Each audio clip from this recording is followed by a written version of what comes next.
Welcome to AETCM, the emergency medicine channel. Today we are going to discuss a case about a 71-year-old male who came with complaints of right leg pain and swelling. Shall we, sir?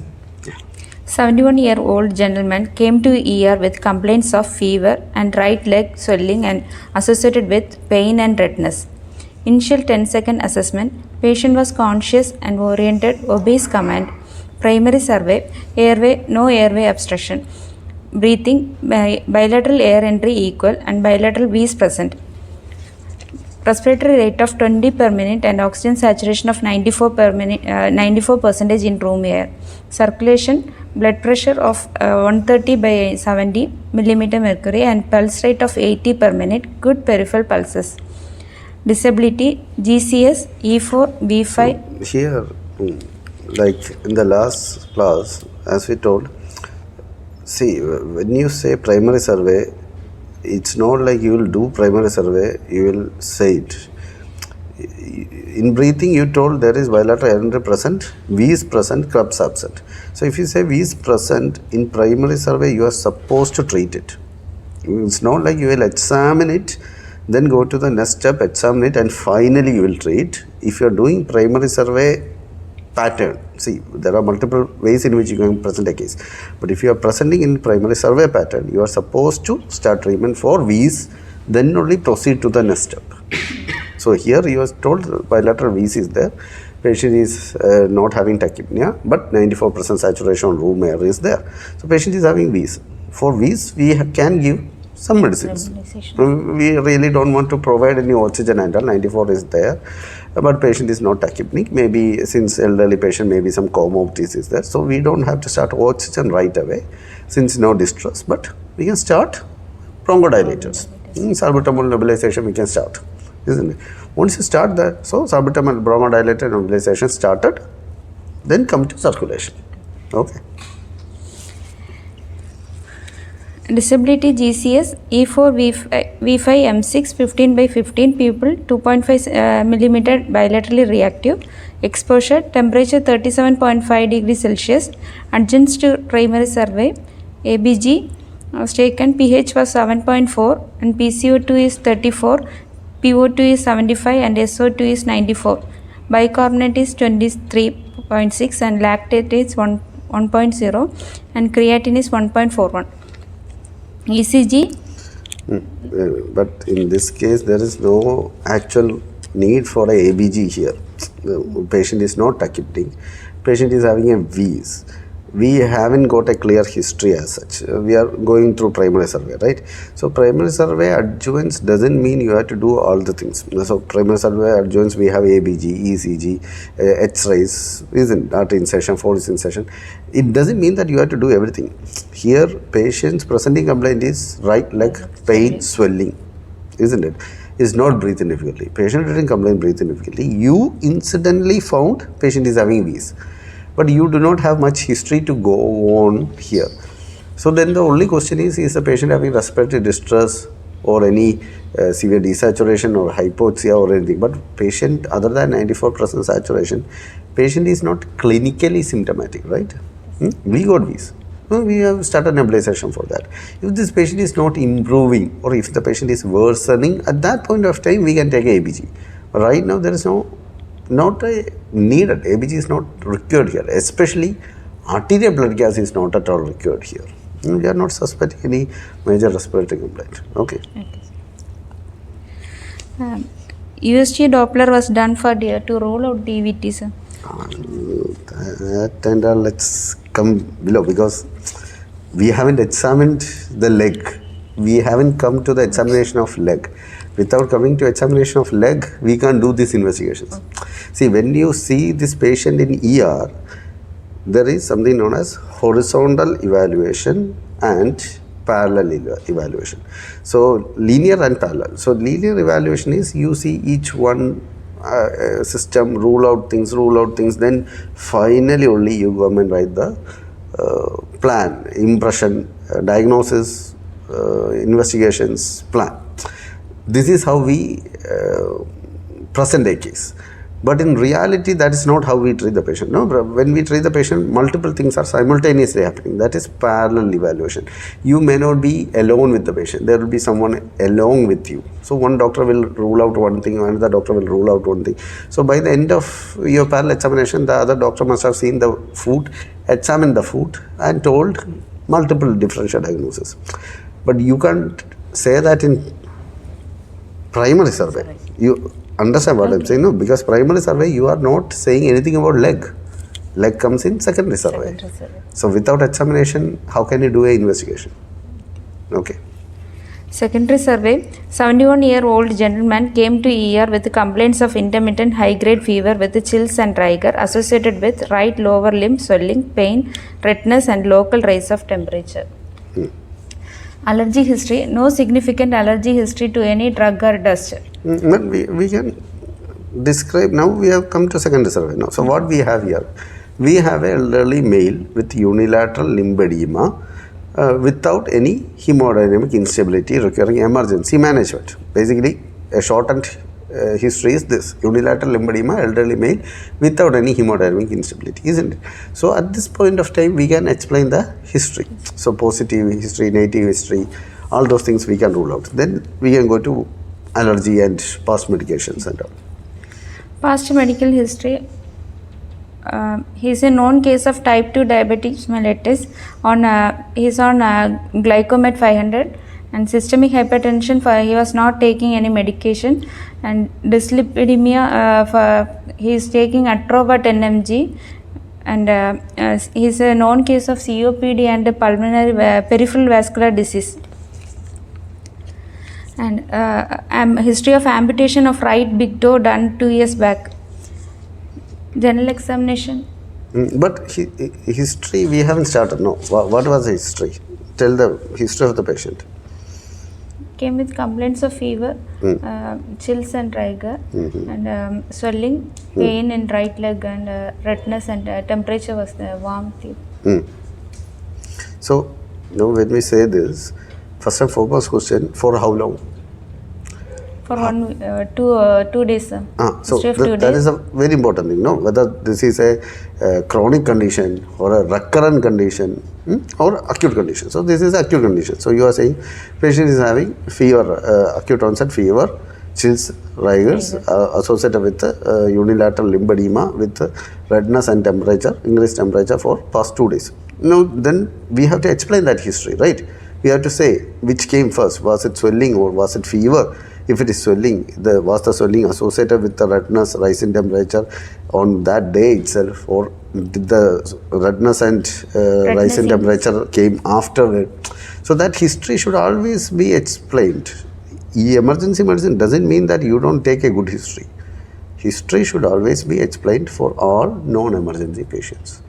So here, if you don't say that history, then our differential diagnosis for unilateral limb edema is endless. We will have around 15, 16 differential diagnoses for unilateral limb edema. We can't evaluate for everything, right? So when you explain that history, very easily, first and foremost thing, patient presents with unilateral limb edema, the first native history, what we want to ask is history of trauma. The patient hit the leg somewhere, or stepped on a nail, or any foreign bodies had a small abrasion or a laceration of the foot, and that trauma history is there, it will explain all these symptoms, right? So unless we give that negative history, we can't proceed. Then if we are proceeding, there will be a huge differential diagnosis. So always explain, like how we did our general surgery and general medicine case histories, explain the history. What are the symptoms? How long it started? What is associated factors? Aggravating, relieving factors? All these things we need to tell about that. Okay. Patient was normal 2 days back, and he suddenly saw a redness in his right lower limb, and it was gradually increasing and associated with the fever and chills for 2 days, sir. So swelling and fever came together? Yes, sir. Swelling and fever came together. Okay. The swelling, any previous history of trauma? No No previous history of trauma. No previous history of trauma. Does the patient has any tenderness, any pain over the swelling? Was there present initially itself, or did it develop afterwards? After 2 days. After 2 days. Is the swelling progressively increasing in nature? Yes, sir. So where did it start initially? Initially in right lower limb, Lower limb, in the ankle, foot, near the ankle. near the ankle area. No trauma, no history of falls, no twisting of ankles, nothing like that. And fever started on the same day of swelling. Yes, evening he started fever. By evening he started having fever. Is the swelling associated with any redness, any discoloration, redness? First it was a light red in color and gradually it increases. Okay. So tell the examination finding. On examination, patient was conscious and oriented, well built and well nourished. No pallor, itching, clubbing, cyanosis, lymphadenopathy. And local examination, right leg redness and local rise of temperature and swelling of right leg below the knee. Okay. Systemic examination, respiratory system, bilateral V's present, air entry bilaterally equal, cardiovascular system S1, S2 plus, no murmur, gastrointestinal tract, per abdomen was soft and non-tender, bubble sounds plus. Central nervous system, no focal neurological defect or no meningeal irritation. Investigations. We'll hold it like that. So we got the history, we got some examination findings. Let's tell some differential diagnosis. So tell some differential diagnosis for this patient. DVT. DVT is one of the possibilities then. So if DVT is there, what history, what extra thing in history and examination should you look for or should you ask for? History of immobilization for a long period of time. So if the patient was immobilized or previous surgery causing him immobilization of the affected limb, that's the first question you will ask. What else? Extraordinary recent surgeries, means to recurrent abortions. No. So if it is a female patient, you can ask about recurrent abortions, any previous episodes of rashes in the body, unexplained rashes, any polyarthralgia is there, because all that can point towards a autoimmune condition that can develop DVTs. So that is a history that you can ask. What else? Cancer treatment. Patients on chemotherapy, so not only chemotherapy, whether the patient is a known case of any carcinomas. Carcinoma patients have a thrombotic state, right? So they can develop DVTs. What else? On OCPs. Of course, females. One of the most common causes of DVT is OCP, oral contraceptives. So you can ask that history. What else?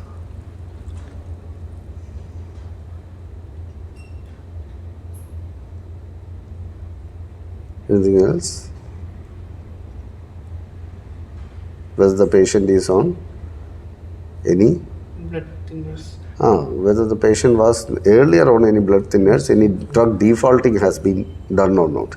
So these histories are there to rule out DVTs. So these many histories we have to ask to the patient. And if we are suspecting DVT, what extra questions will you ask the patient? So you are suspecting, if these questions you ask, you are getting a positive answer. You are now suspecting DVT. What is the other history, other complication history you will ask? Cuff muscle pain. Cuff muscle pain, patient will be saying pain is there. No? So we have to elicit that pain. So that is called as, cuff muscle pain in DVT patient is called as? Hoffman sign. So those tests you can do. But what are the complications of DVT you will ask to the patient? Breathlessness, acute onset. Whether the patient has acute onset breathlessness, any recent syncope attack or any palpitation. If these are there, what will you suspect? Pulmonary embolism. So if this patient is having suspected DVT, is having pulmonary embolism, will the patient present with saturation 94%? Can the patient have mild breathing difficulty? The patient with the DVT and pulmonary embolism, can the patient have fever? Yes or no? Yes. Yes. So any thrombus in the body can develop fever.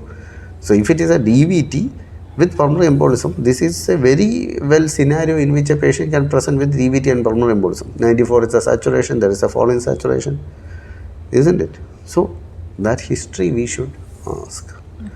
That's one scenario. So you told DVT. What else? What is the other differential diagnosis we'll think? Filariasis. So if you say filariasis, what are the other histories you should ask? What is the number one history you should ask to say filariasis? PGN is one of the. Yes, filariasis is very endemic disease. It's not all over the world or all over the state itself. It's a very endemic. So easiest question is from where are you and whether that area is endemic to filarial infection. Then we can suspect filariasis. Then filariasis is a possibility. Filariasis to rule out, definitely we need blood investigations. What is the one investigation you will do to look for filariasis? Smear. Smear you can send. What else? Through how does filaria spread through the body? Lymphatic. Lymphatic. So you can look for lymphadenopathy, right? Local lymphadenopathy is a very good indicator with history, filariasis. Okay, but requires further investigative modality to confirm the diagnosis. What else? So DVT, filariasis, then Cellulitis. cellulitis. So say what is if the patient is having cellulitis, what in the history will be very typical of cellulitis? Usually cellulitis history is preceded by trauma. Usually patient should have a trivial trauma, need not have any major trauma, but usually it is preceded by a trivial trauma. Without trauma also patient can develop cellulitis. So if it is cellulitis, what is the other negative history you will ask? What is a close differential diagnosis for cellulitis but much more severe in grade? Compartments. Compartment syndrome is a complication, but what is a differential diagnosis for cellulitis but which is severe in grade? Cellulitis is basically infection of the skin level, right? So what else? Necrotizing fasciitis. So what history should you ask for? Any? Or what examination will you look for? Sensation, loss of sensation. No, it's necrosis of skin. Whether there is any skin deglowing of skin or a necrosis of patchy skin areas is there or not. If necrosis is there, we can suspect necrotizing fasciitis. So fascia is involved. When fascia is involved, patients have high risk for developing compartment syndrome because fascia is involved with inflammation and edema develops. Usually cellulitis doesn't develop compartment syndrome alone. If it can develop, if it develops, we should suspect fasciitis. Okay. So if a patient is having cellulitis without trauma, what other foci of infection will you suspect? Insect bites. Insect bites can be there. What else? Type 2 diabetes. Patients can develop cellulitis. Chronic ulcerations, right? Chronic non-healing ulcers will always have a pathogen inside, can develop cellulitis from there. So ulcer will be worsening, along with it the surrounding tissues can get infected. So any chronic non-healing ulcer histories you can look for. What else? What other history you should ask for? Malignancy of skin malignancy, but very unlikely it will develop inflammatory changes. No, what else can cause? Osteomyelitis can. Osteomyelitis, previous history of trauma is there, or patient for fractures they have underwent a procedure, but will it develop within 2 to 3 days? Osteomyelitis is a chronic condition, right? Usually it will have a sinus connecting the bone to the infected bone to the skin level with pus discharge and all. It can be hidden also, but usually it is a chronic presentation rather than an acute presentation. What else? In emergency medicine, patient presents with acute onset lower limb edema, swelling, redness, rise in temperature. Snake. Yes, it can be snake bite. we should look for any features of envenomation. The edema, rise in temperature, everything can be local reaction also, isn't it? So viper bite we should keep in mind. It need not be viper bite also. Even neurotoxic envenomation can produce local small reactions. It may not be very dramatic like viper bites, but even cobra and crate bite can cause local small reactions. So swelling, we don't know how much it is, we should suspect. Snake bite also. Okay. So all these histories, there are a lot of other histories to take also. For example, this patient gives a history of peripheral occlusive vascular disease. If this patient is having PVOD with acute limb edema, what else will you suspect? Acute limb edema, paresthesia, patient is having pain. Acute limb ischemia can be there, isn't it? Very unlikely to have fever, but it can be acute limb ischemia, isn't it? So multiple differential diagnoses are there. So when a cellulitis history comes, we have to identify what we are dealing with. Is it an infective pathology, or is it an inflammatory pathology, or is it a vascular pathology? That we need to identify. Okay. So now let's come to investigations. What are the investigations you want to do in this patient? Venous Doppler. You can do a venous Doppler to rule out DVT. What else? X-ray to rule out osteomyelitis. Any fractures. It can be very well be a fracture, right? Patient had a trauma. Patient doesn't remember. It can be a trauma. It can be a small fracture.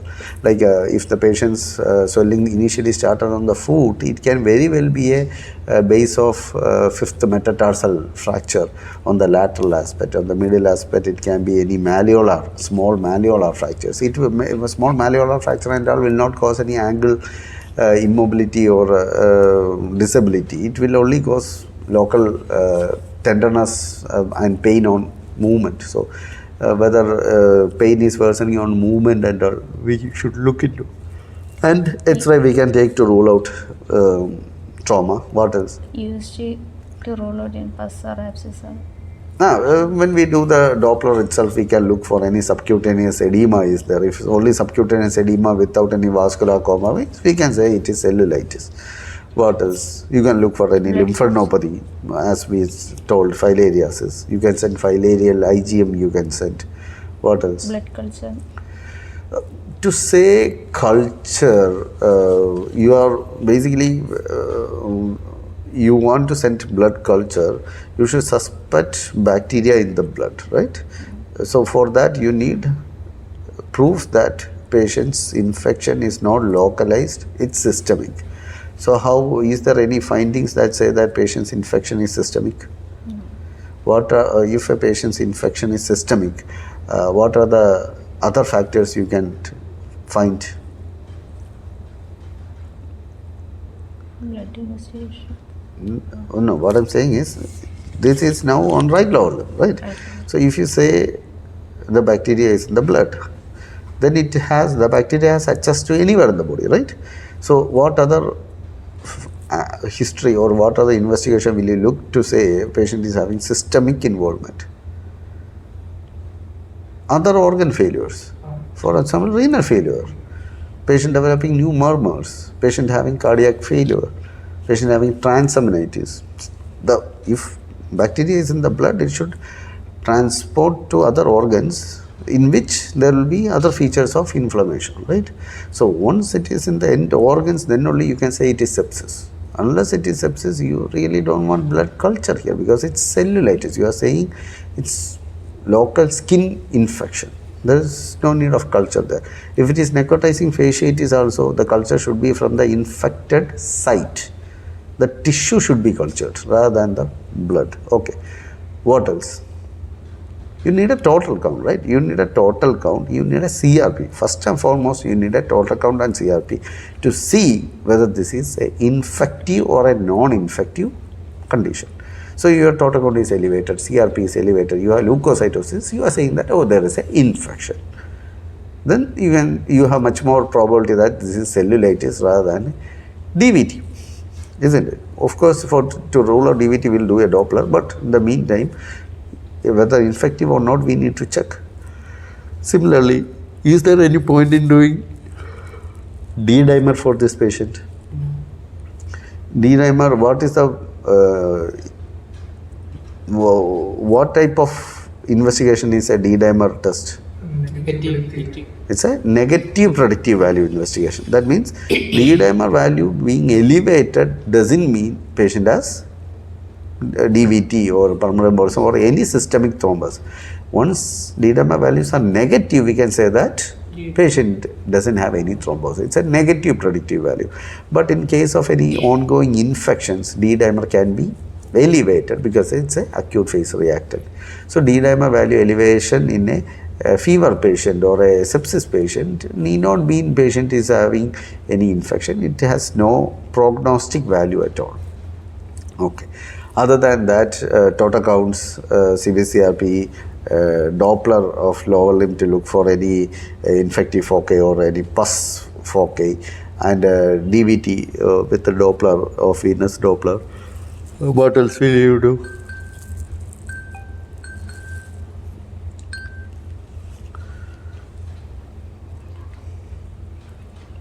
Any other investigations?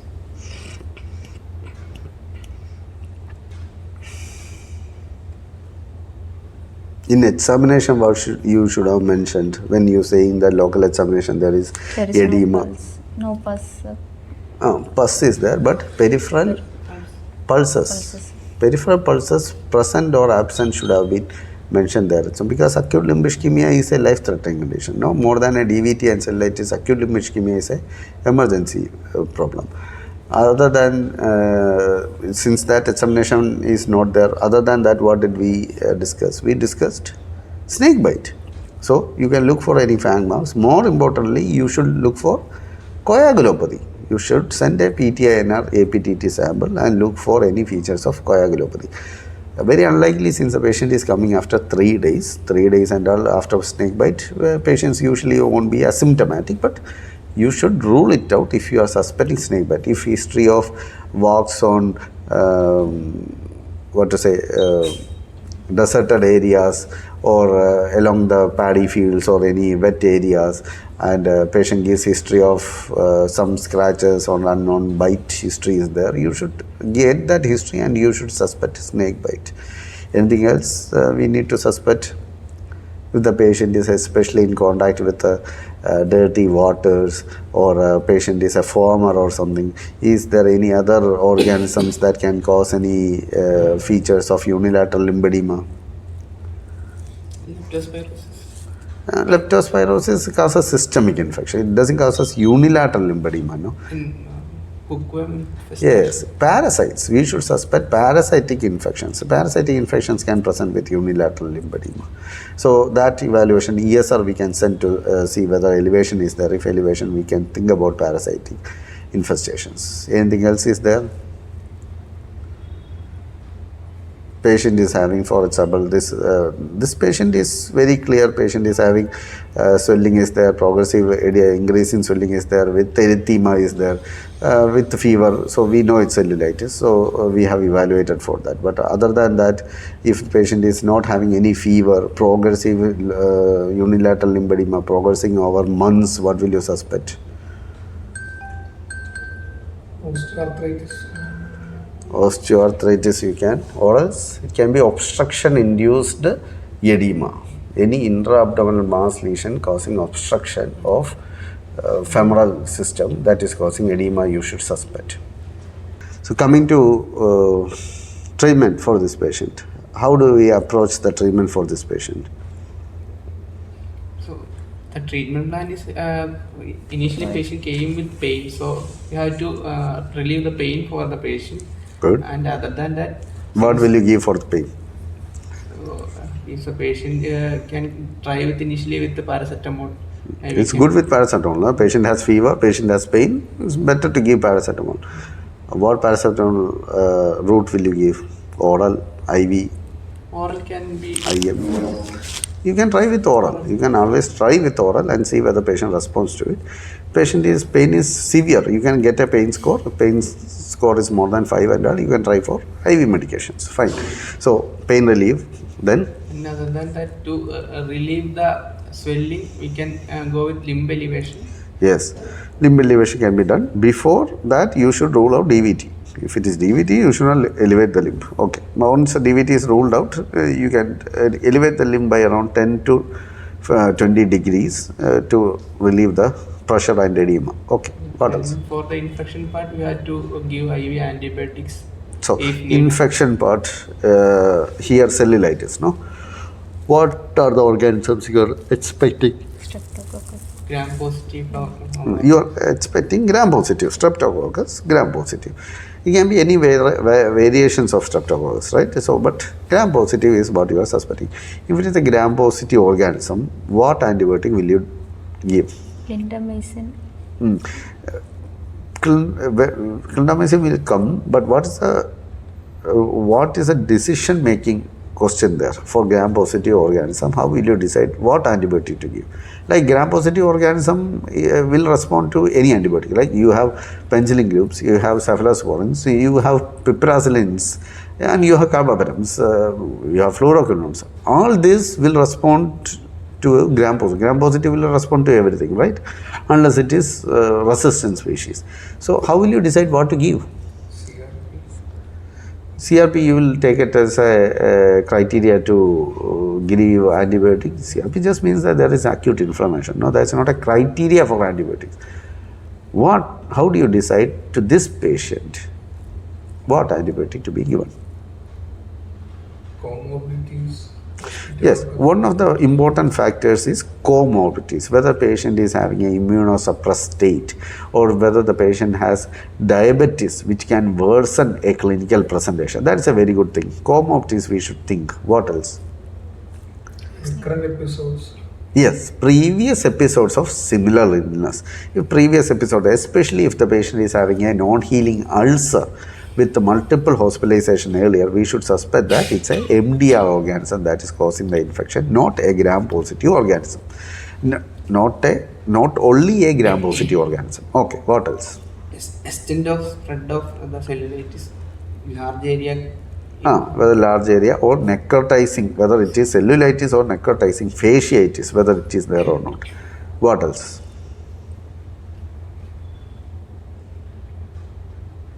Whether the patient, the source of infection is from community or not. If the patient is giving history of community acquired infection, as we told earlier, there is no non-healing ulcer, no previous hospitalization, no multiple recurrent infections and all. If it is a community acquired first time cellulitis, we are suspecting a gram-positive organism. And what are the type of gram-positive organism that is available in our community? It is, how is gram-positive organism categorized as? MRSA and MSSA, methicillin sensitive organisms and methicillin resistant organisms. So as of now, we do not have MRSA organisms in our community.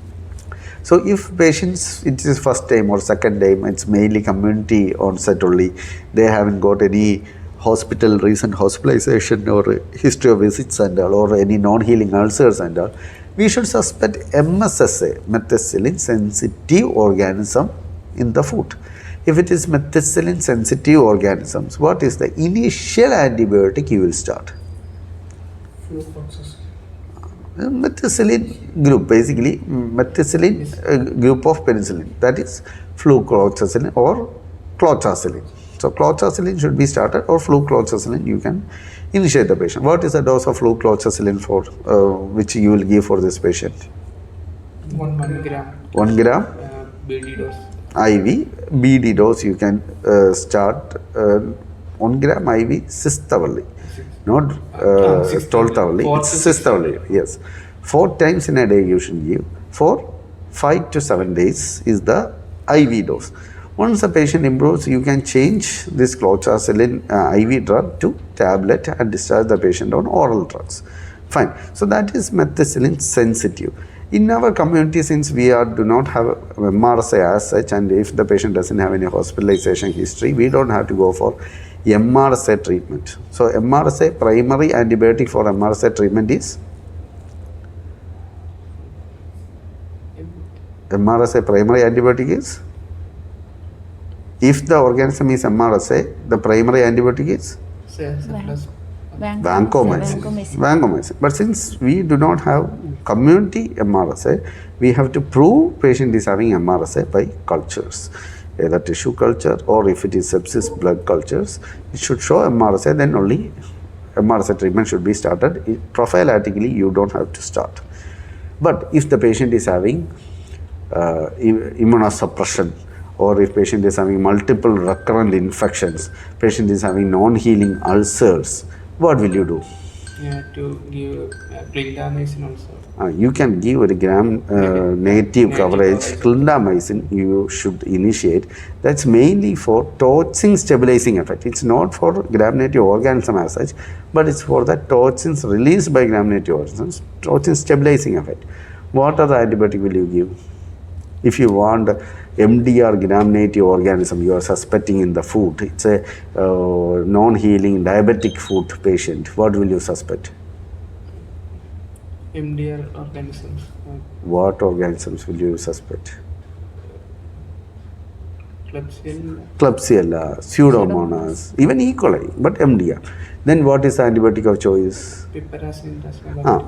At least, if Klebsiella is suspected, at least it should be cephalosporins, third generation cephalosporins, cephalosporin sulbactams, or if you are suspecting Pseudomonas, especially if green color slough is there on the non-healing ulcer and all, you should start the patient on piperacillin tazobactams. Okay, so that is a basic antibiotics for a patient will go like that. But since it is a simple cellulitis, we can easily start with flucloxacillins. Okay.